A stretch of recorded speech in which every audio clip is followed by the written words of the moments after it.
Will you be endorsing VP Leni Robredo should she run for president po sa 2028? Definitely. There's no question about that.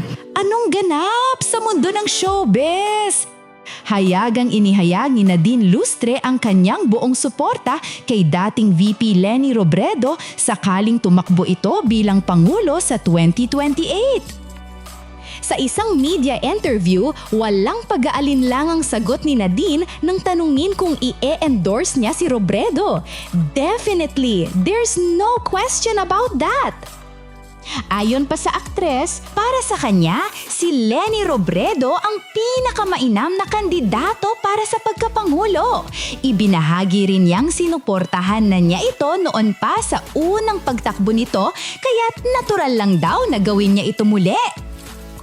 Nilinaw rin ni Nadine na nasa desisyon pa rin ni Robredo kung tatakbo ito sa 2028 at igagalang niya anuman ang piliin nito.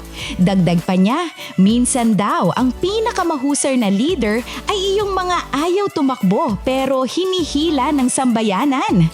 Sa ngayon, aniya, maaga pa para magsalita ng sigurado at mas mabuting cross the bridge when we get there.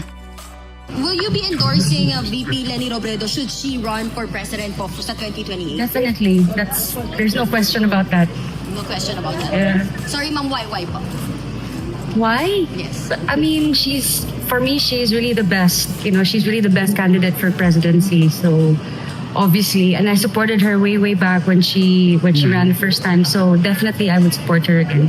But we heard po kasi local po yung gusto niya talaga or their efforts po to convince her to run for president sa 2028. Let's see. Well, that's up to her decision. You know, obviously, we respect that. But We can always try. yeah, and sometimes the best presidents are those that don't want to run. So we'll see. We'll cross the bridge na lang when we get there because right now it's really hard to say.